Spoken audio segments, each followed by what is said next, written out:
फिक्र आखरत की रोशनी मौला कायनात मौला अली अलैहि सलाम के कौल के मुताबिक बयान करें।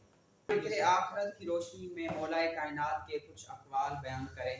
तो सबसे पहले तो मैं फिक्र आखरत के मुतल्लिक़ कुरानी आयत आपके सामने रखूँगा कि अल्लाह ताला ने इरशाद फरमाया, बल तुसिरूनल हयातद दुनिया, कि तुम जो लोग हो वो हयाती दुनिया की ज़िंदगी को तरजीह देते हो, वल आखिरतु खैरुन व अबका, बल्कि अल्लाह ताला फरमाता है कि जो आखिरत की ज़िंदगी है वो इस दुनिया की ज़िंदगी से बेहतर है, वो तुम्हारे लिए अच्छी है।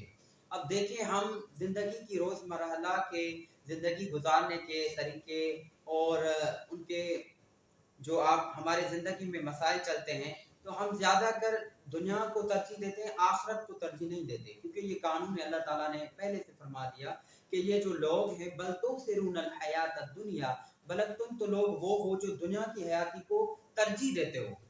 फिर अल्लाह ताला ने फरमाया, तुम्हारे लिए जो अच्छी चीज़ है, बल आखिरतु खैरुन व अबका, यानी तुम्हारे लिए जो अच्छी चीज़ है वो आखिरत की ज़िंदगी है। अब हम उस ज़िंदगी को भूल गए हैं। इसके मुतल्लिक़ मैं मौलाए कायनात के अक़वाल से पहले एक हदीस कोट करूँगा कि आका नामदार सल्लल्लाहु अलैहि वसल्लम की हदीस इमाम गज़ाली ने यह नकल की है। आप फरमाते हैं कि करीम आका सल्लल्लाहु अलैहि वसल्लम ने इरशाद फरमाया, सयहती ज़मानुन अला उम्मती युहिब्बून खम्सन व यनसौन खम्सन, कि करीम आका सल्लल्लाहु अलैहि वसल्लम ने इरशाद फरमाया कि अनकरीब मेरी उम्मत पे ऐसा ज़माना आएगा कि वो 5 चीज़ों से मोहब्बत रखेंगे, उनको चाहेंगे, उनको गले से लगाएंगे, लेकिन 5 चीज़ों को भूल जाएंगे। सबसे पहले मेरे आका ने फरमाया, युहिब्बून दुनिया व यनसौनल आखिरा, वो दुनिया से मोहब्बत करेंगे, दुनिया से रग़बत रखेंगे और आखिरत को भूल जाएंगे। अब ये दुनिया है क्या?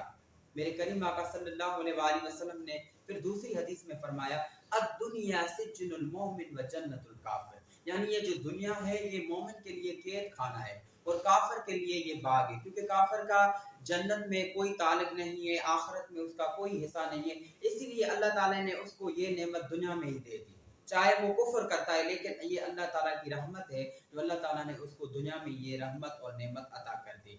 फिर मेरे महबूब करीम सल्लल्लाहु अलैहि वसल्लम की हदीस की तरफ आते हैं कि हुजूर ने फरमाया, युहिब्बून दुनिया व यनसौनल आखिरत, वो दुनिया से मोहब्बत करेंगे, आखिरत को भूल जाएंगे।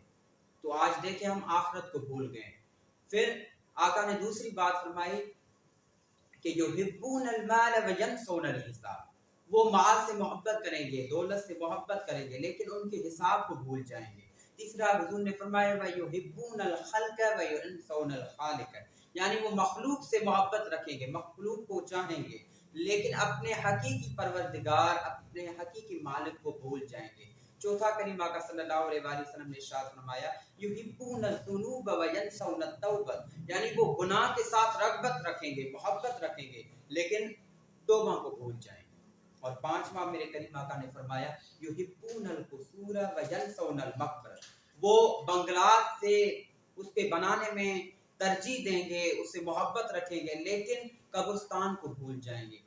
कि हाज़रीन, आप देखें कि आज हम कल कब्रिस्तान को भूल चुके हैं।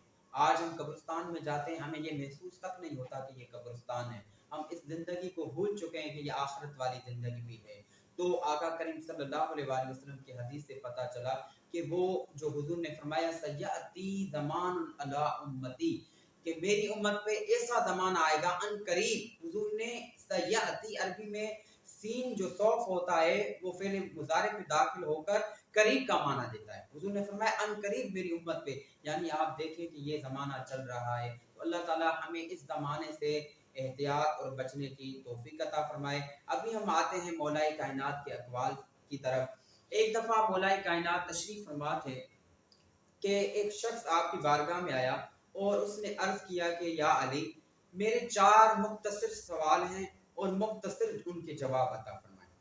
उस शख्स ने पहला सवाल ये किया कि या अली, मुझे सबसे पहले ये बताएं कि करीब क्या है, करीब तर क्या है। मौलाए कायनात ने जवाब फरमाया कि करीब क़यामत है और करीब तर मौत है। नाज़रीन, आप देखें मौत कितना करीब है। फिर हदीस की रोशनी में चलते हैं। आका करीम सल्लल्लाहु अलैहि वसल्लम अपने सहाबा से पूछा कि ए सहाबा, मुझे बताएं कि तुम मौत और ज़िंदगी के बारे में क्या कहते हैं।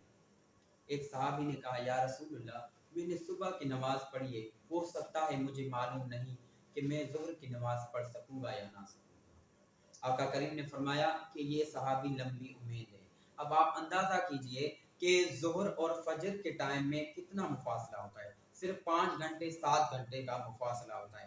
اتنی مدت کو بھی آقا کریم نے کیا فرمایا کہ یہ لمبی امید ہے۔ پھر دوسرا شخص کھڑا ہو گیا اور عرض کرنے لگا یا رسول اللہ میں نے ظہر کی نماز پڑھی ہے، ہو سکتا ہے میں عصر کی نماز پڑھ سکوں یا نہ سکوں۔ اب ظہر اور عصر کے درمیان 2.5 گھنٹے 2 گھنٹے یا 3 گھنٹے بنتے ہیں، تو حضور نے فرمایا یہ میرے صحابی یہ بھی لمبی امید ہے۔ اب دیکھیے کہ موت کتنا قریب ہے۔ پھر تیسرا شخص کھڑا ہو گیا اور وہ عرض کرنے لگا یا رسول اللہ میں نے عصر کی نماز پڑھی ہے، ہو سکتا ہے میں مغرب کی نماز پڑھ سکوں یا نہ سکوں۔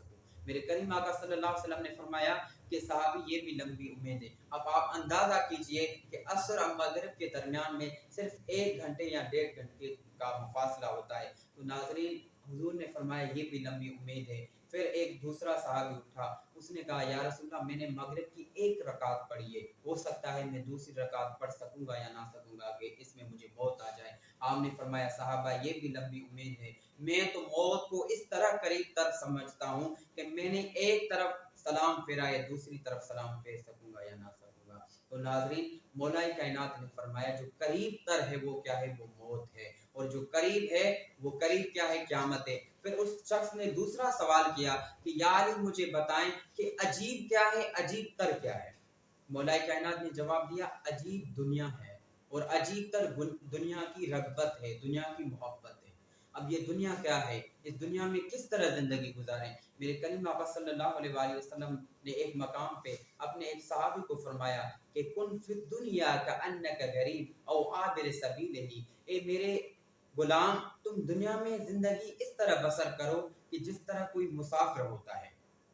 یعنی مسافر وہ ہوتا ہے جو کسی بھی جگہ پہ اپنا ٹھکانہ مکمل نہیں بناتا، وہ سفر کرتا ہے اور اس جگہ سے آگے منتقل ہونے کی کوشش کرتا ہے۔ پھر آقا نے فرمایا او عابر سبیل، یا اس شخص کی طرح جو سڑک پار کرتا ہے۔ اب آپ دیکھیے کہ سڑک پار کرنے والا ادھر بھی دیکھتا ہے ادھر بھی دیکھتا ہے، دائیں بھی دیکھتا ہے بائیں بھی دیکھتا ہے کہ مجھے کسی چیز سے نقصان نہ پہنچے۔ تو اس کا مطلب کیا ہے کہ زندگی ایسے بسر کریں کہ آپ کے گناہ قریب نہ آئیں، آپ گناہوں کے قریب نہ جائیں۔ تو مولا کائنات نے جواب فرمایا کہ عجیب یہ ہے کہ دنیا کی رغبت دنیا ہے، یعنی دولت ہے، دنیا ہے، اور دوسری کیا ہے، عجیب تر کیا ہے کہ دنیا کی رغبت ہے۔ پھر اس شخص نے کہا یا علی تیسرا سوال مختصر یہ ہے کہ مجھے بتائیے کہ واجب کیا ہے، واجب تر کیا ہے؟ مولا کائنات نے جواب دیا کہ واجب توبہ کرنا ہے، اور واجب تر گناہ سے بچنے کے لیے کوشش کرنی ہے۔ اب دیکھیے کہ واجب تر توبہ کرنا ہے، آج ہم توبہ کو بھول گئے ہیں، اور واجب تر کیا ہے، گناہ سے بچنے کے لیے کوشش کرنی ہے۔ تو چوتھا سوال مولا کائنات سے جس گفتگو کو میں سمیٹنے کی کوشش کر رہا ہوں، اور آخری یہ سوال مولا کائنات سے کیا گیا کہ یا علی مجھے بتائیے کہ مشکل کیا ہے، مشکل تر کیا ہے؟ تو آپ نے جواب دیا مشکل سب سے زیادہ مشکل جو ہے وہ قبر ہے، اور مشکل تر بغیر اعمال کے قبر میں داخل ہونا ہے۔ آج دیکھیے ہم قبر کو بھول چکے ہیں۔ کریم آقا صلی اللہ علیہ وآلہ وسلم کا وہ خوش نصیب صحابی جس کو آقا کریم صلی اللہ علیہ وآلہ وسلم نے جنت کی بشارت دی، حضرت عثمان ذنوری رضی اللہ تعالیٰ عنہ، آپ جب قبرستان میں جاتے تو آپ اتنا روتے کہ آپ کے آنسو داڑھی مبارک سے بہنے لگتے۔ لوگ سوال کرتے کہ یا امیر المومنین جب آپ دوزخ اور جہنم جنت کا تذکرہ کرتے ہیں تو آپ اتنا نہیں روتے جتنا آپ قبرستان میں آ کر روتے ہیں۔ تو اس صحابی نے فرمایا، حضرت عثمان غنی نے فرمایا کہ اے لوگوں میرے کریم آقا نے فرمایا کہ آخرت کی منزلوں میں سے سب سے پہلی منزل کیا ہے، وہ قبر ہے۔ تو مولا کائنات نے فرمایا مشکل تر کیا ہے، وہ یہ ہے کہ بغیر اعمال کے قبر میں داخل ہونا۔ تو حاضرین آج کے لیے جو ہمارا یہ موضوع بنا فکر آخرت کی روشنی میں مولا کائنات کے اقوال کی روشنی میں، سب سے پہلے کہ ہم ان 4 باتوں سے 4 نصیحتیں حاصل کریں کہ یہ ہے کہ ہم موت کو قریب جانیں اور اس کے لیے تیاری کریں۔ دوسرا یہ کہ دنیا کی رغبت کو وہ ختم کریں۔ چوتھا یہ، تیسرا یہ کہ گناہ سے بچنے کے لیے کوشش کریں جتنا ہو سکے اتنا، اور کامل ایمان والے کی یہ پہچان ہے کہ وہ جتنا ہو سکتا ہے وہ گناہ سے اجتناب کرتا ہے۔ اور چوتھی جو چیز ہمارے لیے قابل غور ہے وہ یہ ہے کہ بغیر اعمال کے قبر میں داخل ہونا یہ مشکل تر ہے۔ ابھی ہمیں اس پہ غور اور فکر کرنا ہے کہ ہم بغیر اعمال کے قبر میں جائیں یا اعمال کے ساتھ جائیں۔ تو اللہ تعالیٰ ان باتوں پہ ہمیں عمل کرنے کی توفیق عطا فرمائے۔